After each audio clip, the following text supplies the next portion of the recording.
आइए तो आज आपको एक बड़ी खबर बताने जा रहे हैं। खबर ये है कि मैं बिहार के सियासी गलियारे से जो खबर लेकर आया हूँ, उससे मैं आपको बता दूँ कि आप कहाँ तक सोच रहे होंगे।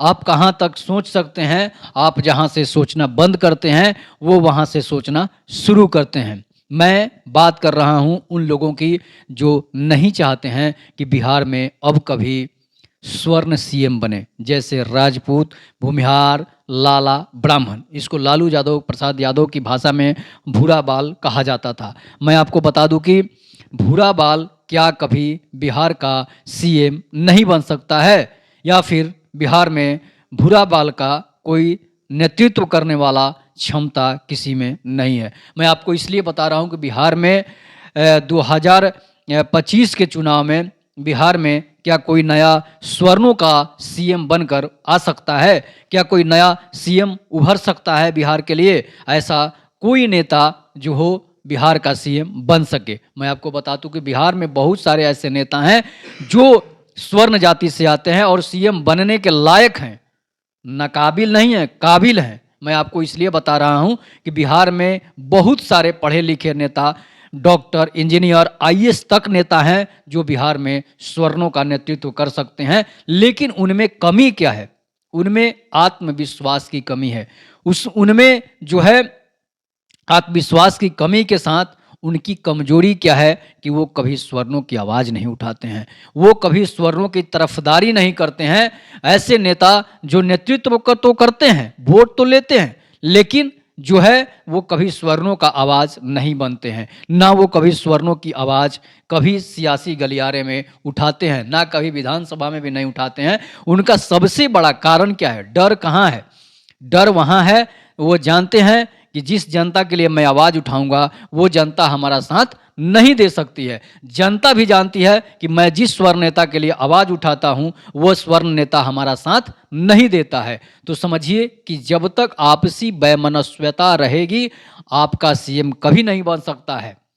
चाहे स्वर्णों की कोई जाति हो, स्वर्ण में मात्र 4 जाति आते हैं, लेकिन चारों जाति में आपसी वैमनस्य जो है कि मैं आगे रहूंगा, मैं आगे रहूंगा, सब लोग मेरे नीचे रहें, सब लोग मेरे तलवे चाटें, यही वैमनस्यता जो है वो कभी बिहार में स्वर्णों का सीएम नहीं बनने देती है। मैं आपको इसलिए बता रहा हूं कि मैंने देखा है कि स्वर्ण के नेता जो हैं किस तरह वो आपको बरगलाते हैं। वो दूसरे जाति को नहीं बरगलाते हैं, वो सिर्फ स्वर्णों को बरगलाते हैं, स्वर्णों से वोट लेते हैं, स्वर्णों से चंदा लेते हैं, लेकिन जब समय आता है तो वो स्वर्णों को ही धोखा दे देते हैं। इसलिए जनता जो है वो आपको नेतृत्व करने के लिए आपको तो आगे कर देती है, लेकिन आप उसकी आवाज़ को दबा देते हैं, आप उसकी आवाज़ को नहीं उठा पाते हैं, तो आप कहाँ से सीएम बन सकते हैं? और दूसरी बात है, अदर जातियाँ जो है वो आपको चाहती है कि आप मेरे नीचे रहें, आप कभी ऊपर नहीं उठे। उनकी दिमाग में सोच क्या है, उनकी मानसिकता कहाँ है? चाहे वो डीएसपी हो, डीएम हो, अफसर हो, कोई भी हो, चाहे वो किसी भी बड़ा देश का पद पर चला जाए, उसकी सोच ये रहती है कि आपके पूर्वजों ने हमें दबाया है, मैं आपको समय मिला है तो मैं आपको दबाऊंगा, आपको कभी आगे नहीं बढ़ने दूंगा। ये उनकी सोच है, उनकी मानसिकता है। हो सकता है कुछ परसेंट उसमें अदर जातियां जो है वो कुछ परसेंट उसमें होंगे जो इंसानियत के नाते आपको नहीं दबाना चाह रहे होंगे, उनको मौका मिलता भी होगा, वो आपसे पले बड़े होंगे तो आपको नहीं दबाना चाहते हैं। जबकि स्वर्ण जातियां ही इनको पाली पोसी और बड़ी की है, उनको पढ़ने के लिए भी पैसे दिए हैं, उनको घर चलाने के लिए पैसे दिए हैं, यहाँ तक कि उनको भोजन करने के लिए खेत बधार तक दी है।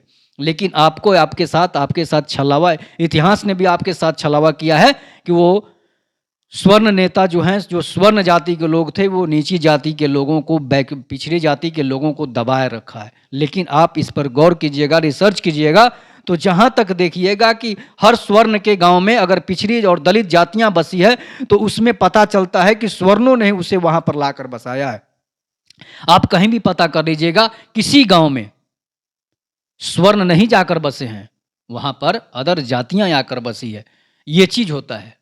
लेकिन उनको आपके किताब के इतिहासकार ने भी यही लिखा है कि स्वर्णों ने दलितों और पिछड़ों को दबाया है, जो कि एक मिथ्या है।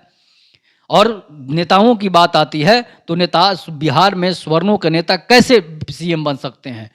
उनकी आपसी वैमनस्यता तो फैली ही हुई तो स्वर्ण नेताओं में आपसी वैमनस्यता जो है, इसी कारण जो है आपसी वैमनस्यता तो स्वर्ण नेताओं में भी है और स्वर्णों में भी है। आपको बताते चलें कि जिस तरह से कुछ साल पहले बिहार का नेतृत्व श्री कृष्ण सिंह, अनुग्रह नारायण सिंह, ऐसे लोग जो हैं वो नेतृत्व कर चुके हैं। वो प्रतिभा के धनी थे, अपनी प्रतिभा के धनी थे, और उस समय बात अलग थी। लोगों में इतनी जागरूकता नहीं थी वोट देने के लिए, पिछड़ी जातियों में भी इतनी जागरूकता नहीं थी वोट देने के लिए। आपको बता दे कि पढ़ाया जाता है, बच्चे से स्कूल में पढ़ाया जाता है कि यूनिटी इज ए स्ट्रेंथ, मतलब कि एकता में बल है।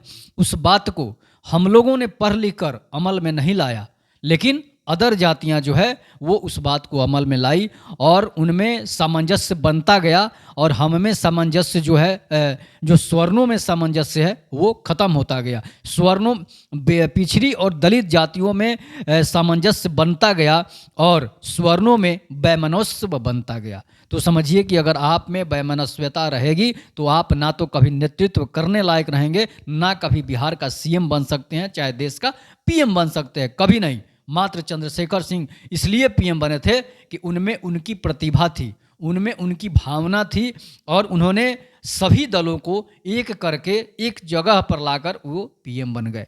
तो समझिए कि अगर कोई ताकत के बल पर सीएम बना था तो वो चंद्रशेखर सिंह ही थे, जो अपनी ताकत के बदौलत सीएम बने थे, पीएम बने थे।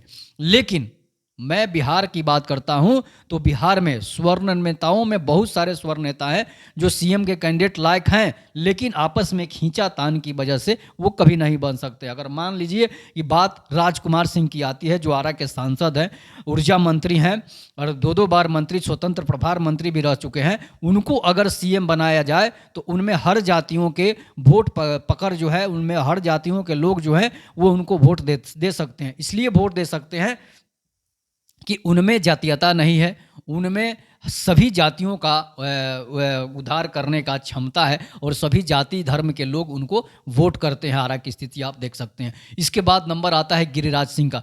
गिरिराज सिंह में जो है नेतृत्व करने की क्षमता है, वो एक अच्छे सीएम साबित हो सकते हैं। अपने बड़बोलेपन की वजह से वो काफ़ी प्रसिद्ध भी हैं, पूरे बिहार के लोग उनको जानते हैं, जिस तरह से राजकुमार सिंह को जानते हैं। उनमें वो भी सीएम बनने लायक हो सकते हैं। अब आगे बात करते हैं स्वर्ण जातियों में ब्राह्मण जो हैं, ब्राह्मण के भी नेतृत्व करने के लिए बिहार में नेता हैं, लेकिन लाला में भी हैं, रविशंकर प्रसाद हैं।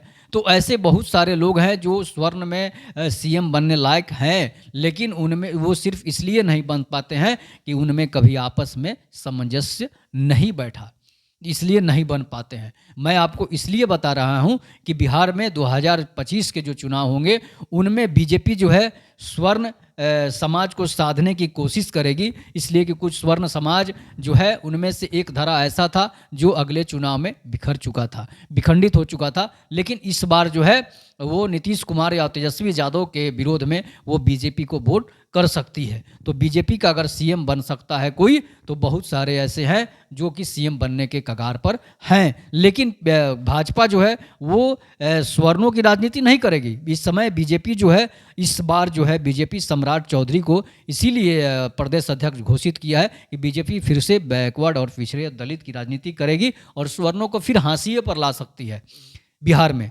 इसलिए कि वो सीएम बनने उनको बना नहीं सकती है। वोट बैंक साधना है, पिछड़ों और दलितों का वोट बैंक लेना है, जो कि बीजेपी के लिए स्वर्ण और बनिया समाज जो है वो आगे रहता है, और ये बहुत सारी पिछड़ी जातियां हैं जो बीजेपी के लिए आगे आती है। लेकिन स्वर्ण में स्वर्ण और बनिया जो है वो बीजेपी के खास वोटर हैं, बीजेपी के ये कट्टर वोटर है जो कि बीजेपी से बिछड़ नहीं सकते हैं। लेकिन आपको बताते चले कुछ बीजेपी जो है पिछड़ी जातियों को, अन्य पिछड़ी जातियों को भी साधने के चक्कर में लगी रहती है, जिसके लिए उन्होंने सम्राट चौधरी को यहाँ का प्रदेश अध्यक्ष नियुक्त किया है। तो देखते हैं, सम्राट चौधरी, नित्यानंद राय को भी आपने देखा, संजय जायसवाल को भी आपने देखा, अब सम्राट चौधरी की बारी है। तो सम्राट चौधरी से देख सकते हैं कि वो किस तरह अति पिछड़े और पिछड़े लोगों के वोट बैंक को साधते हैं। तो इसलिए मैं आपको बता रहा हूँ कि स्वर्ण वोटर जो हैं वो बीजेपी से नाराज़ तो नहीं है, पिछड़ी जातियाँ बीजेपी से नाराज़ नहीं है।